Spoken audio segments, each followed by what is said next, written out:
Good afternoon, everyone, and welcome to Olivieri Brothers Architects First Time Building 101, What to Expect for New Owners. My name is Kevin Walsh, a registered architect with Olivieri Brothers Architects. Today's webinar is a pre-recorded webinar, so sit back, relax, and follow along. If you have any questions, feel free to email me at kevin@s4b.bz, and let's go ahead and get started.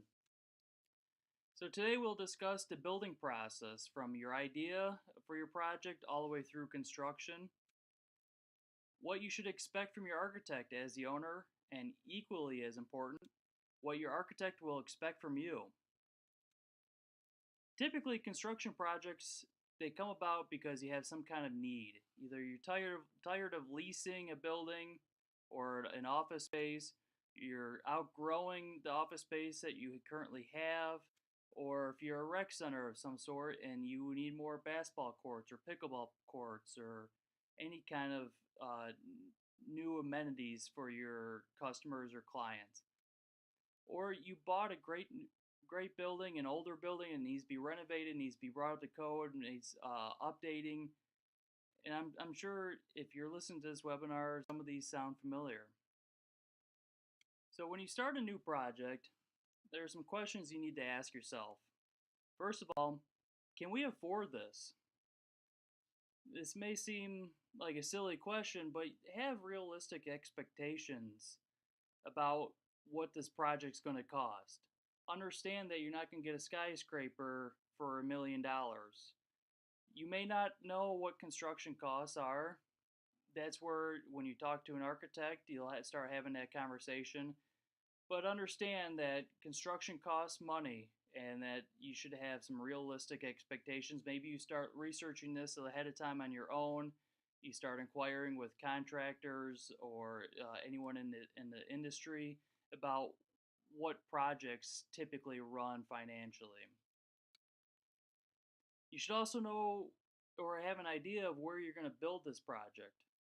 Either you have property that you want to build a building on, or maybe you don't. Maybe you need help selecting a site. Typically, you'll have a real estate agent that may narrow it down to a couple sites for you, and when you're talking to an architect, they'll help you with site selection. So it's fine either way. And obviously, if you have a renovation project, you already know where the project's going to be, but at least have it narrowed down a little bit.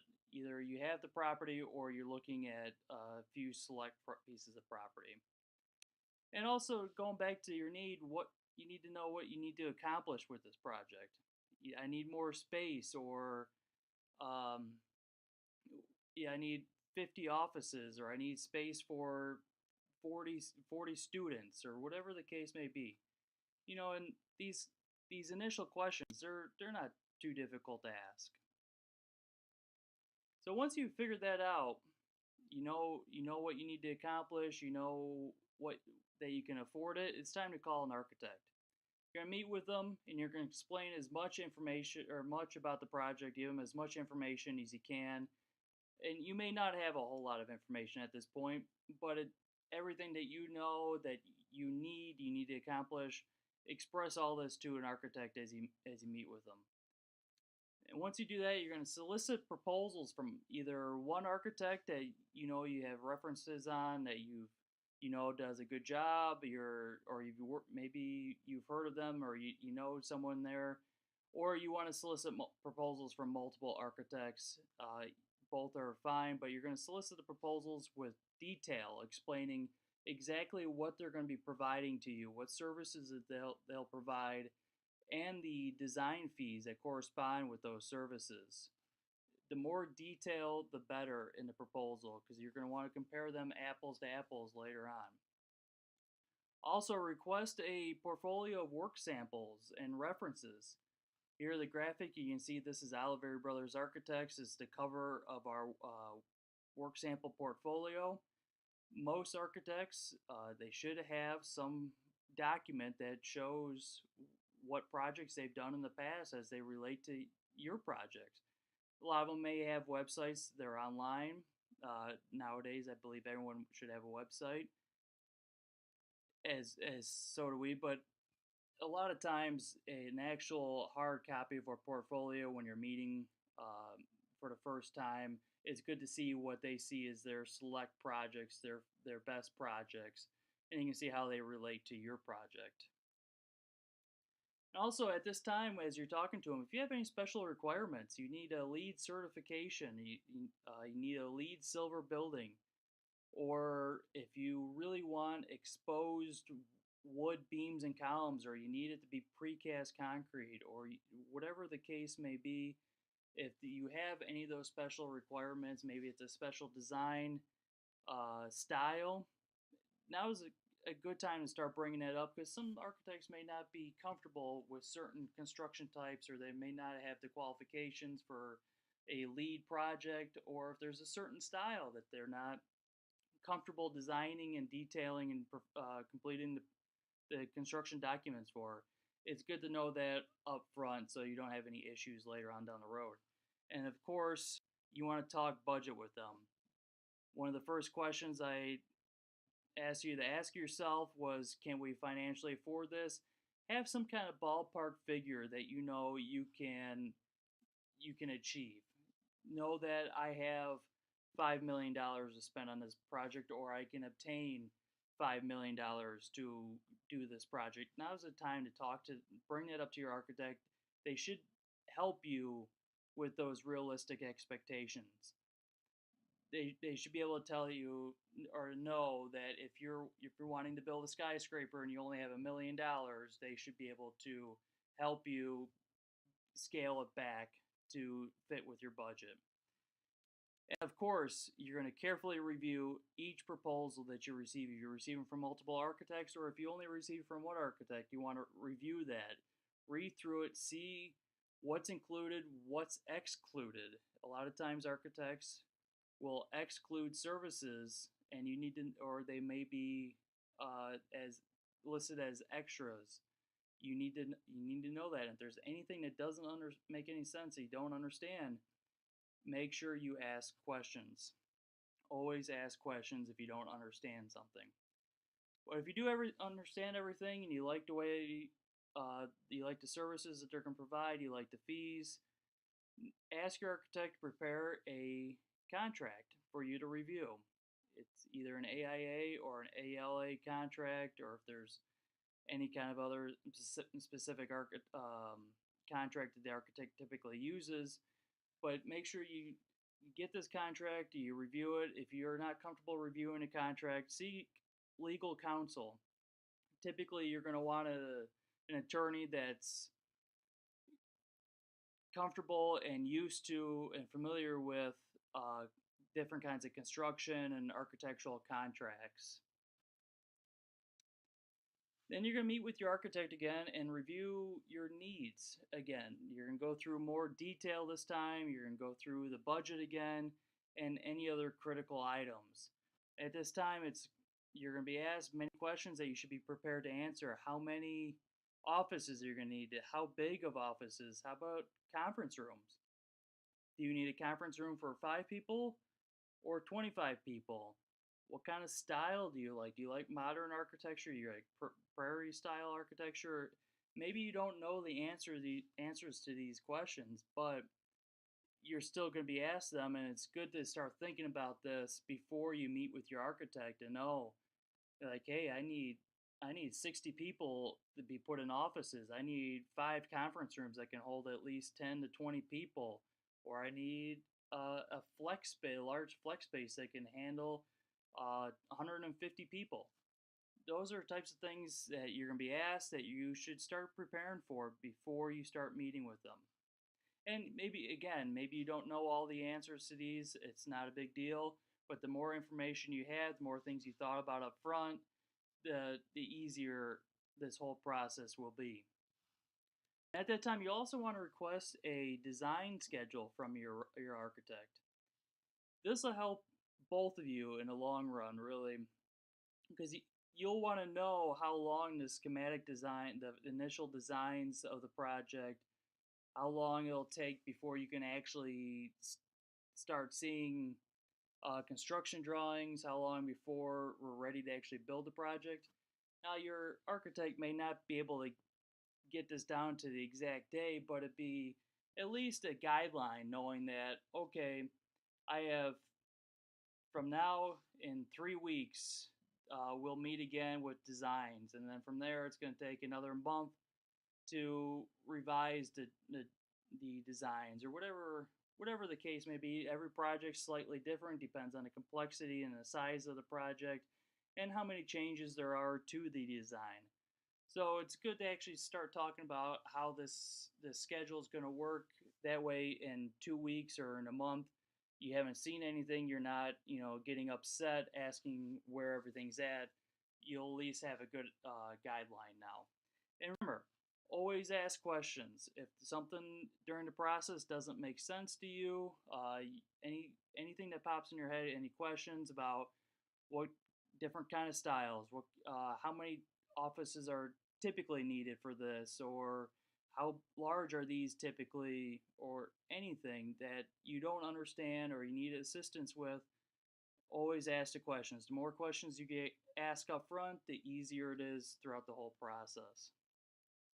But once you've done the contracts and you met with them, the fun really begins. So an architect at this point will begin schematic design.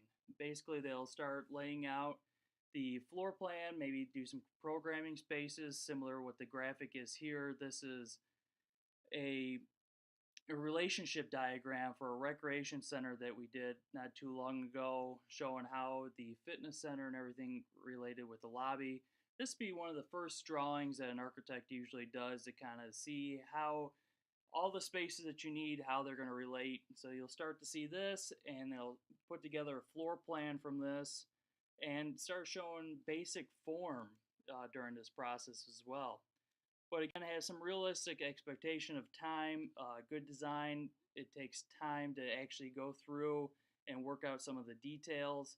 And if you have the design schedule from the architect, you'll know that this process is going to take 2 weeks, or it's going to take 2 months, whatever the case is. Again, on a building by building basis, given the complexity and the size. And as you receive these schematic designs from the architect, make sure that you review them and you comment on the designs. If there's something you don't like, if there's an office somewhere that you don't want it to be, or a conference, there's too many conference rooms, or it's too bulky, or there's not enough windows, whatever it is, make sure you comment on that. And again, anything that you don't understand on the drawings, why there's this large mechanical room here, ask questions. Your architect will be able to answer those for you. Also, at this time, you're going to want to start talking to your architect about project delivery. By that I mean how the project's going to be built in the end. Is it going to be by a general contractor or by a construction manager? Your architect should be able to help you with this decision, at least give you some more information. But a general contractor is a construction company that you hire them, and then they hire subcontractors to perform the work. And a lot of times they self-perform some carpentry or some trade on their own. Whereas a construction manager is more of an owner's representative. They'll bid out to subcontractors. They'll review the bids. They'll summarize, and they'll oversee construction, do scheduling, and everything that a general contractor would do, except the contracts for all the subcontractors are tied directly to you as the owner. So that route's a little bit more involved on your end, but what's good about a construction manager, a lot of times you can hire them early on in a project, and they can help an architect with some of the cost estimating on the project. They'll review the project as the architects are designing them. They'll value engineer and provide thoughts on constructability issues. So this is a conversation you want to have with your architect, and see if that's something that's the route you want to go, or you want the more traditional general contractor route. But at this time, you're going to want to know what the cost of the project is. So either your architects can provide cost estimates, which are typically just square foot costs at this point, or if they have an estimating consultant, or if you bring on the construction manager, they should be able to work with you and provide some kind of cost estimate of the project. It's important to understand that architects aren't contractors. All the opinions of cost, all the cost estimates that architects provide are based off of historical data, either from past projects or estimating software or books, whatever the case may be. Just know that architects don't self-perform any work, so everything is based off of historical data. And also at this time, you might want to talk to your architect about any consultants that you may need to acquire. Again, this goes back to the proposals from the architects, whether or not what was excluded or included. But typically, an owner would hire a civil engineer and a landscape architect. Sometimes these are included in architectural proposals, sometimes they're not. Again, good to know this before you sign a contract with your architect. But if they're not included, you're going to want to talk to your architect about soliciting proposals from a civil engineer. If you're doing any kind of splash pad or outdoor pool, if you need an aquatic engineer, or you want a landscaped architect, if they're not included, your architect should help you solicit these proposals, and they'll help coordinate with them as well. So once you get through the schematic design portion of the project, you move on to design development. And basically what this is taking your schematic design and adding more detail to it, so you can start to see what the building actually is going to look like, different materials and correct heights, etc. Because once you get to this point of the design development, you're going to go through a process called entitlement. So basically what this is every city or village, not everyone, but a majority of them have some form of a site plan review committee or an architectural review committee or some kind of process, preliminary process to review the project, make sure it conforms to their zoning ordinances, etc. And also if you need to go for any variances. For instance, your parking lot, you're too small of a site, you can't fit enough parking spaces that the zoning requires, you need to go for a variance. Or if you need to build the building closer to the right-of-way to cross the setback lines from what's specified in the zoning ordinance, you'll need to go through a variance process, which will typically involve you or the architect, depending on how the contract is set up, to appear before a village board or a zoning and planning committee, whatever the case may be. It changes between cities and villages, but you will most likely need to go through this process in many municipalities, and you might want to check with your architect before you sign any contracts. This is a tough part of the project to anticipate. So some architects may not actually have a number of a fee for this process. It might be done on a time and material basis, just because this entitlement process could be very simple in some places, may take just a couple of weeks, may take one meeting, or it can be dragged out over several months. It might involve multiple meetings. It's very difficult to anticipate. This process is really out of the control of you as the owner and the architect. It's a bit of a wild card. So again, this is something you're going to want to talk with your architect, and it may be indicated on your design schedule and also in the proposal to see if this process is excluded, how the fees are figured for this part of the project. And also during this time, the architect will bring on their consultants. So a lot of architects will hire mechanical, electrical, and plumbing engineers, structural engineers, or if any of the previous consultants that we discussed, if the architect is going to hire those, they'll start bringing them on at this time before the design gets too far. they can start working with those consultants to accommodate their needs for different shafts and sizes, etc. But once you get in through the design development, the architect's going to give you drawings. And these are going to be much more detailed, obviously, than the schematic design drawings, but you're going to want to thoroughly review these. Any changes after this point could result in extra design fees. The reason being, before, in a schematic design, to move a conference room or move an office or change the size of something was relatively simple. But now, once we get into the next phase of the project, making those changes is a lot more involved and it takes more time. There's a lot more complexity to it because there's a lot more coordination that goes into any simple change.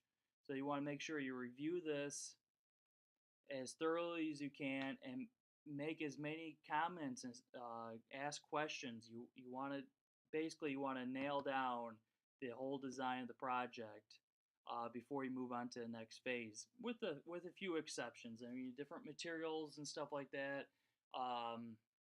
Maybe some interior finishes can you can leave those out at this point, or if you're still thinking about them. But again, have that discussion with your architect and see what decisions you need to have made at this point. So like I said, we're going to move into the construction documents after the schematic design. The design development is all finished up. You have all the village and city approvals. You're through that entitlement process. You get the blessing from the city or the village. It's time to actually get into the bulk of what architects are hired to do, and that's to create the construction documents or the contract documents, which basically tell the contractor how to build the building. This takes a long time. The more complex the project is, the larger it is, the more time it's going to take. Again, the design schedule that you requested from your architect will show that this will take a bulk of the time. You typically can take several months.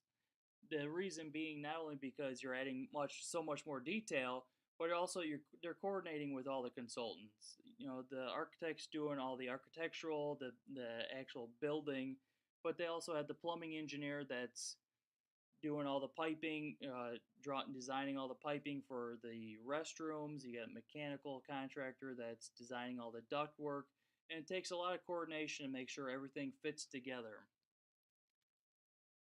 And at this time, any design changes could be costly. Like I said, you can see some of the graphics that have been on these slides, it starts getting a lot more involved. The drawings are becoming much more complex. So as you change things now, it does take a significant amount of time to correct those. And also, since this is such a lengthy process, this is a good time to start talking with your banker, your lender. How are you going to finance this project? Your architect should be able to give you some floor plans that you can take lenders. Typically, they want to see that to kind of help get the ball rolling. But since this is a long process, it's a good time to really start talking about that with your lenders and start getting this process moving, so you won't have any hiccups once you get done with the permitting and everything like that, which is the next step. After you get done with the construction drawings, the architect is going to submit to the village, the city, county, whoever the authority having jurisdiction is, for a building permit. This could take several weeks. They will actually take the drawings, they'll review them. Either they review them in-house or they hire a third-party reviewer to make sure that the plans conform to the adopted building codes. Many different places, every building department adopts different building codes. They're all very similar typically, but they're different editions, different versions, and with different amendments. They're going to review them and make sure that they conform to their adopted building codes. And at this point, you should expect to have review fees, permit fees from these municipalities.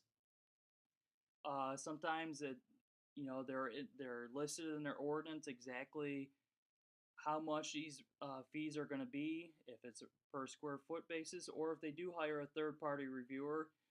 Sometimes you're subjected to the third party reviewer's fees.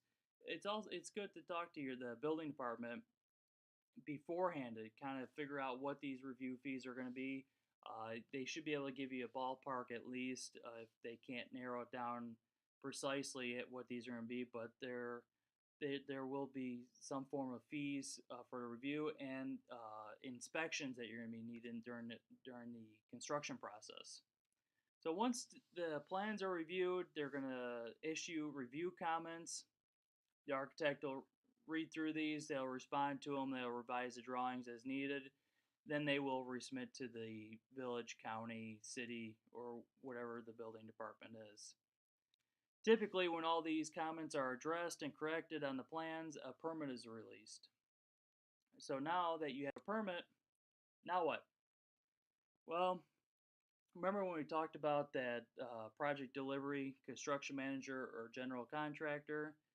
Well, now is the time you definitely need to make that decision, because if you have a CM, they'll begin bidding the appropriate trades. They'll start soliciting bids from carpenters and masons and plumbers, etc. But if you went the general contractor route, your architect will begin soliciting or helping you solicit general contractor bids. Typically, your architect does help you with this. He can help summarize this. He can review the bid, make sure everything's covered, and kind of make sense of it all for you. If you did go with the construction manager, your architect's really not involved in the bidding. Your construction manager will take care of all of that. But no matter what the delivery method is, you'll have numerous bids from contractors, either from several general contractors, or if you're going to construction manager, you'll have numerous bids from subcontractors. So it's crucial. You make sure you have the money to do this. During the construction document phase, your architect either will provide detailed cost estimates, or if you have a construction manager on board, he should have had provided some detailed cost estimates.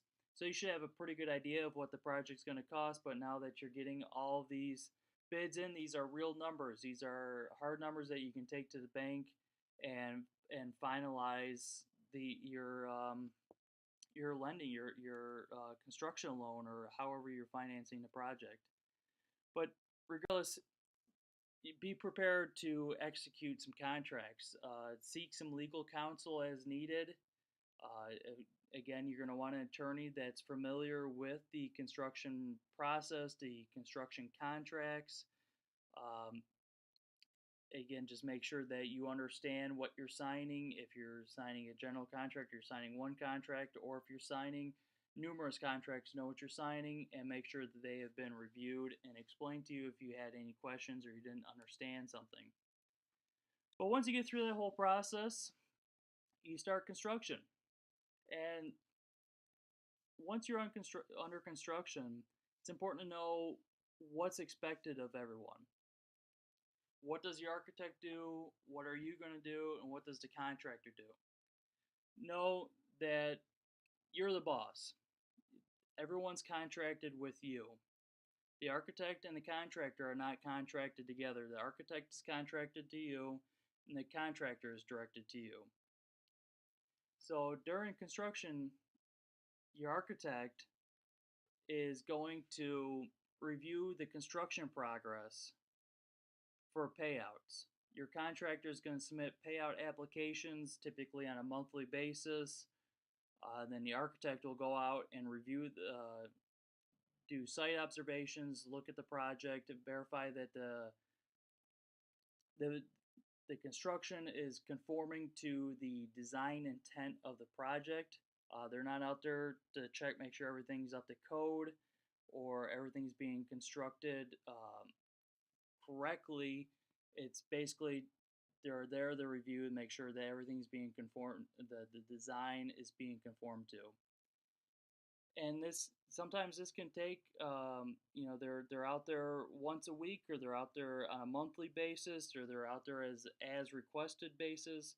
This is, again, a conversation that you're going to want to have with your architect and your contractor at the same time to see how often the architect's going to be expected to be out on site. And also, this process for the architect is called the construction administration phase. And sometimes architects will actually put in their contract or the proposal that this is a time and material fee, just because it's unknown to the architect a lot of times that how much time and effort is going to be needed from them during this process. Sometimes construction projects, they go incredibly smooth and there's hardly any time. But there's other times where there's a lot of issues. Um, the contractors having some difficulty. There's some site issues, whatever the case may be. It's difficult to anticipate. So you want to know, obviously, before you even hire your architect, how this phase is going to be invoiced, um, how they're going to be collecting their fees for this part of the project. But aside from the reviewing the construction progress for payouts, they're also going to be reviewing shop drawings. The contractors will prepare drawings respective to their trades. Um, there's so much detail that can go into drawings, and architects can't put all that detail on the construction drawings, otherwise it'd be illegible. So the industry standards for certain trades will be left off the drawings, and then the contractors will be asked to submit these shop drawings that show all that detail that the architect couldn't put on the construction drawings. They'll review that, and then it may take them a couple weeks to review that, but then they'll send it back to them and give them the okay that that these look good, they look correct. It's important to understand that your architect and your contractor have the conversation early on to know how long the architect needs to review these shop drawings. Some drawings they may be able to review in a week, but some may also take 2 or 3 weeks because they need to send them to their consultants. It's, as the owner, you want to make sure that your architect and your contractor are on the same page of this for this process. You don't want your contractor sending the architect the shop drawings and expect them the next day. Otherwise, he's going to hold up the project when you could have had a conversation and they know that they have to give them 2 weeks to review these drawings. And then if they don't review them within the 2 weeks, then yes, they're holding up the project.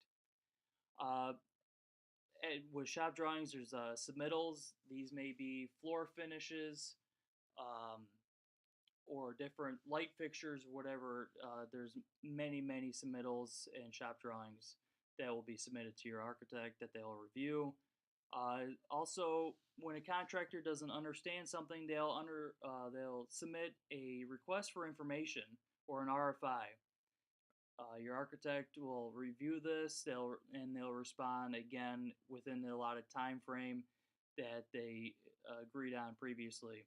And change orders. No one likes change orders, but they do happen. There's issues on site, or you make owner changes, or whatever the case may be. The architect will review those and comment on them if necessary, make request changes if necessary. But also, what's it going to be expected of you as the owner during the process? Your main job is approving payouts and change orders. So when a contractor submits a payout application, your architect's going to review it. Obviously, they're going to send their review to you. You're going to probably do some form of owner sworn statement for either a title company or the lender. But you're going to have to approve this, and it's good that this gets done in a timely manner. You're going to want to look through it, make sure it all makes sense, ask questions if anything doesn't make sense. But most importantly, that you do approve that once it all does look good and you understand it. And the same with change orders too. If there's a change order, they keep the project moving for any reason. If the architect says that it looks legit, the contractor needs it. If you can financially do it, if it doesn't break the project, or um, if it's not going to put you in any dire situation or terrible situation, approve the change orders as needed. Then you're also going to need to make decisions during the construction process. Um, During the design, a lot of times you don't choose colors or the exact finishes. You may have just specified that you wanted ceramic tile or porcelain tile in the restrooms, but that contractor that's going to be installing those needs to know exactly what color, what kind of texture, etc. So they're going to be submitting some sample colors and finishes and everything to you that you'll need to make those decisions in a timely manner to keep from delaying any project and delaying any process in a project. Also, it's going to be in the contract with your construction manager and general contractor, but at a minimum, you're going to want to make sure that you request construction schedules, either an overall schedule or an updated, monthly schedule or a biweekly schedule, whatever it is that the contractor does. You're going to want to make sure that you get those schedules so you can see exactly where the project is, if we're staying on schedule, if the contractor is getting a month behind schedule, or if he's ahead of schedule. It's good to know this, especially if you have construction loans. If there's any requirements that it has to be completed within a year, if you're going to need to ask for an extension, it's good to know where you're at with the construction, how it relates to the schedule. And also, your contractor should have this anyways, but a good thing to remind them of, and make sure that you're familiar, that there should be backup or documentation of all building department requirements. If there's an inspection and that they're requiring something that wasn't on the drawings to be included in the project, make sure you have documentation of that. Any change orders and payouts, you want all that documentation. They'll be provided to you, but you want to make sure you retain that. And also, testing records. Your contractor, they should be testing things such as the soil and the strength of the concrete. You ask for those testing records. You may not quite understand them. You can always ask questions for them, but if anything, you just want to make sure that they're being done, that everything is being tested, that should be tested. Then also you should ask for a control estimate at every payout. That helps make sure that the project's staying on budget. You're seeing exactly how much money is spent, how much money, how many extras and change orders and everything that you approved. You can start seeing what maintain that final budget. And also, this should go without saying, but you want to make sure that your contractor maintains his certificate of insurance, maintains his policy that nothing gets expired. It's kind of silly that you have to be reminded of that, but sometimes it's easy to forget that if you're on a year and a half construction project, their insurance at some point may lapse. So you want to make sure that no matter what, you're protected if something were to happen. But once you get through the construction process, it's all yours. The building's yours. If you get granted occupancy by the authority having jurisdiction, the building department, they'll do a final inspection. Once you get that occupancy, you're good to move in. You have your grand opening or your ribbon cutting.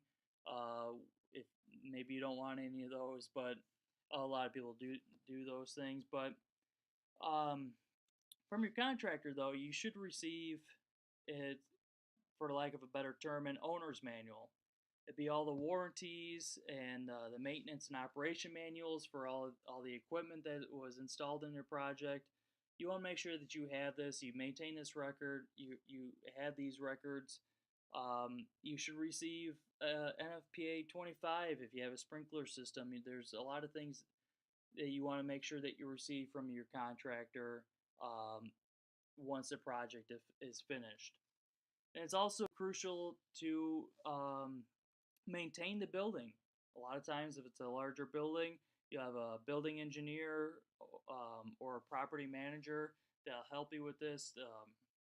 maintaining your mechanical units, everything else. It's good to make sure that you're on top of the maintenance so you don't have any preventable issues in a few years. And then again, if something does go wrong, you're going to want to make sure that you call your contractor right away. Don't prolong it. If you're within your warranty period, call your contractor, and they should be able to come out and take a look, and get it resolved. And another a good thing maybe too. We get this quite often is right. Typically, you have like a 1 year warranty period after the project is finished. You call your architect 10 or 11 months after construction, and they may charge a little extra for this, might charge some time and material, but have them come out and just do an inspection of the building. See if there's anything that they notice that's failing, that's not right, that you should call it. Then you should call your contractor and have them fix it before the warranty period's over. But that's not a bad idea to call your architect and have them come back out and see and see what's going on, take a look, and make sure everything's working properly. Well, that's it for today's webinar. I appreciate you sticking around and listening. I hope this was informative for everyone that's thinking about a project. If you have any questions regarding the webinar, or if you have a specific project in mind that you have some questions on, please feel free to give me a call or shoot me an email. My information's here on the screen, and have a great rest of your afternoon.